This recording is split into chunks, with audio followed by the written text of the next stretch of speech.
기어 들어가면 다시 또 죄의 종이 되고 원수마귀 사단의 종이 된다는 것이죠.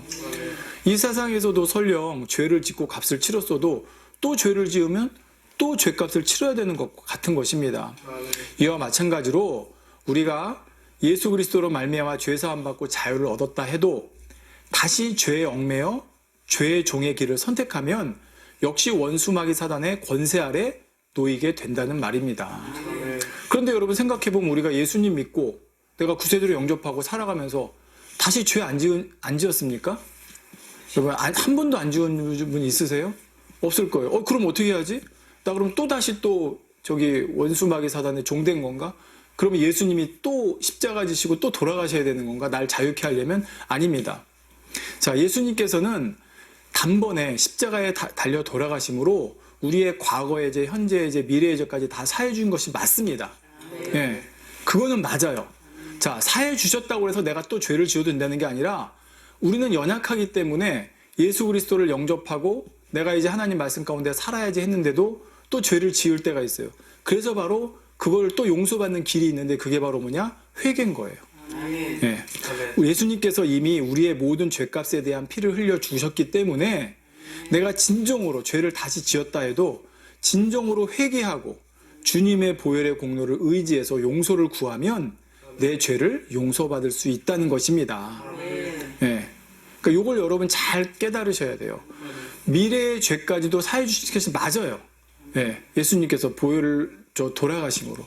그렇지만 그냥 무조건 사해 주신 게 아니라 내가 만약에 죄를 다시 짓게 되었을 때는 주님의 그 십자가를 생각하면서 그 보혈의 공로를 의지해서 철저히 내가 회개할 때, 예, 그럴 때 내가 설령 다시 죄를 지었다 할지라도 주님의 보혈의 공로가 다시금 나를 깨끗게 해주신 역사가 있다는 것입니다. 다시 또 자유케 될 수가 있다는 것이죠.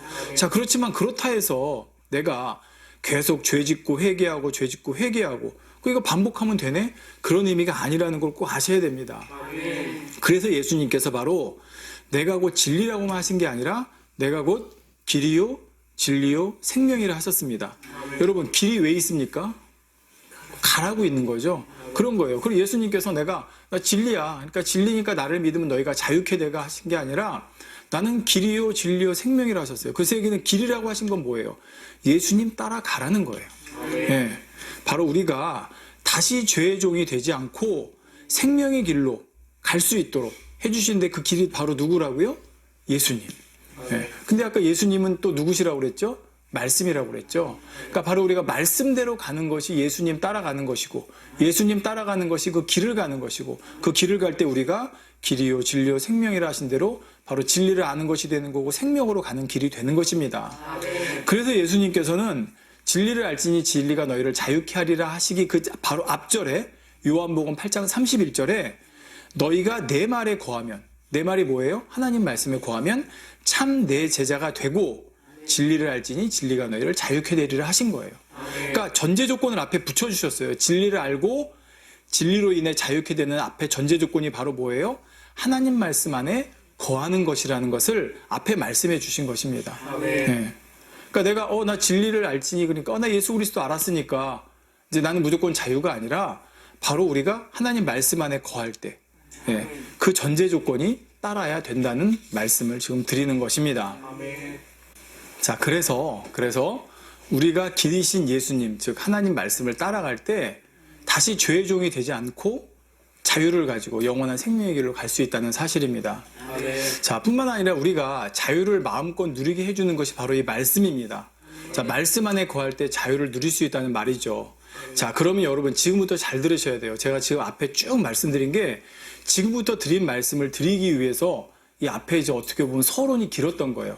여러분 진리를 알지니 진리가 너희를 자유케 하리라. 이 말씀은 찾아보면 되게 많아요. 그런데 제가 지금부터 드리려는 말씀이 제가 오늘 다른 관점에서 이 말씀을 본 핵심입니다. 자, 여러분 제가 지금 말씀드려요. 진리를 알지니 진리가 너희를 자유케 하리라 했는데 결국 보니까 말씀 안에 살라는 거네. 그렇죠? 말씀대로 살라는 거네. 자, 이렇게 왔죠. 자, 그럼 이렇게 생각할 수 있어요. 자, 자유를 마음껏 누리고 살라라고 하면서 하나님 말씀 안에 살아야 된다고 결국 하니 그럼 결국은 하나님 말씀 안에 살라는 또 제약을 받는 거 아닌가. 여러분 하나님 말씀대로 사는 게 솔직히 말해서 쉬워요? 성령의 능력으로 하면 쉽지만 하나님 말씀대로 지키는 것이 그렇게 쉽지만은 않아요. 그 길을 간다는 게, 예수님 따라간다는 그 길이 쉬우면 다 갔죠. 근데 그렇지 않기 때문에 예수님 따라간다고 그 길 가다가 다른 길로 빠지잖아요. 그 진리의 길이고 생명의 길이고 안다고 했는데. 그러니까 마찬가지예요. 자유를 마음껏 누리고 살라고 했는데 결국 보니까 하나님 말씀 안에 살라는 거네. 에이, 그럼 뭐 똑같네. 자유를 갖다가 자유케 한다고 그러면 뭔가 내가 제약받지 않고 하나님 말씀대로 살라고 하는 게 아니라, 야, 너희 이제 진리를, 예수 그리스도를 알았으니까 너희 마음껏 살아. 이게 사실은 듣기 좋잖아요. 여러분 그렇지 않겠어요? 교회 나갔는데 여러분 진리를 알지니 진리가 여러분을 자유케 합니다. 이제 예수 그리스도 여러분 아셨죠? 그러니까 여러분 이제 마음껏 사셔도 돼요. 자유롭게 사세요. 그냥 다 천국 가요. 그러면 얼마나 듣기 좋아요. 정말 좋겠죠.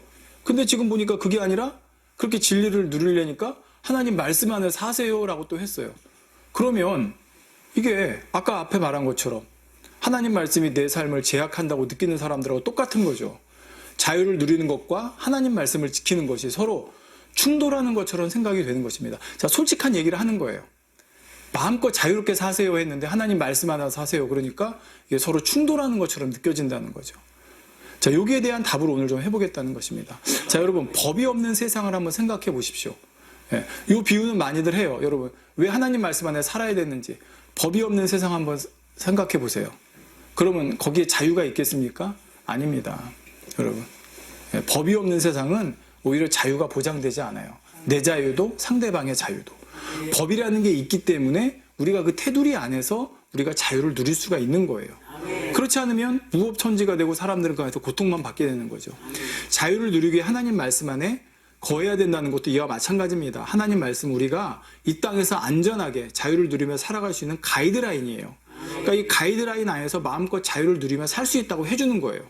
자, 그러면 이렇게 말씀드려도 결국은 적당한 명분으로, 가이드라인 하는 명분으로 우리 자유를 제한하는 거 아닙니까? 이렇게 생각할 수가 있다는 것이죠.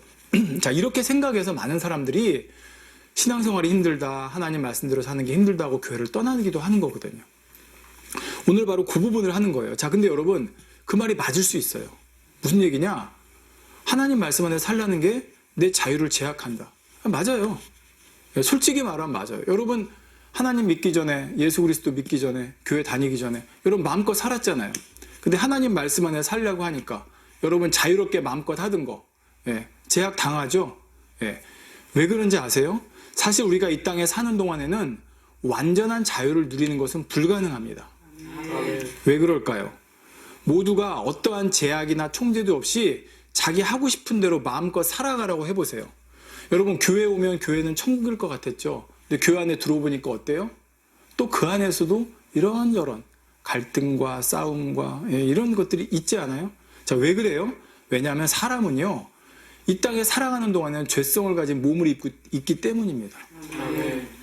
조금만 틈을 주면 다시 죄 가운데 옛사람으로 돌아가려는 경향을 가진 것이 바로 사람이에요. 그래서 전에 말씀드렸처럼 이 육신이 그냥 우리 몸이라고 안 그랬습니다.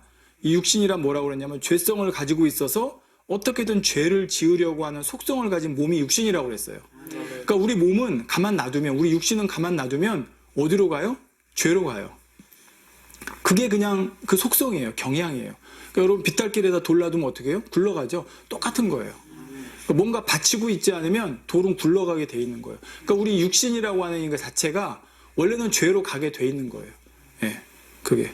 그래서 이 육신을 벗고 천국에 가야지만이 비로소 우리는 온전한, 완전한 자유를 누릴 수가 있다는 것입니다. 천국은 이 죄성을 가진 몸이 가지 않아요. 우리 몸에서 죄성이 빠지고 신령한 몸으로 변화돼서 가요. 또 이 죄성을 가진 몸을 주관하는 게 누구냐면 원수마귀 사단이에요. 자, 여러분, 우리가 원수마귀 사단의 주관을 받는 이유는 뭐냐면 우리 몸에 죄성이 있기 때문에 이 죄성을 원수마귀 사단이 주관해서 우리로 하여금 죄를 짓게 하는 거거든요. 근데 우리 몸에 죄성이 없는 몸으로 천국에 가고, 그뿐만 아니라 그 죄를 주관하는 원수마귀 사단이 천국엔 없어요. 그러니까 천국에선 죄를 지을 수 있어요? 못 짓는 거예요. 원인도 없고 결과도 없기 때문에. 그래서 천국은 어떤 죄도 어둠도 없습니다.